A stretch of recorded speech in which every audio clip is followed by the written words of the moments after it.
5 patay matapos mauwi sa barilan ng bypass operation sa General Santos City. At isang lalaki sa Ilocos Norte, nahulihan po ng baril at mga droga. Narito ang report.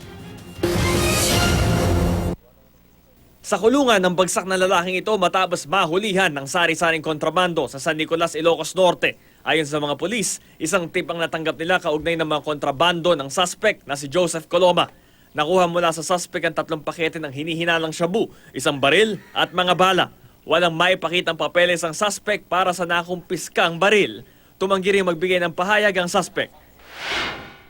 5 ang patay, kabilang ang isang pulis nang mauwi sa barilan ng buy-bust operation sa General Santos City. Ayon sa mga pulis, tila natunugan ng mga target ang operasyon kaya raw nauwi sa barilan. Patay ang pulis na kinilalang si PO3 Dennis Dador, ang mismong team leader ng City Intelligence Branch ng Gensan.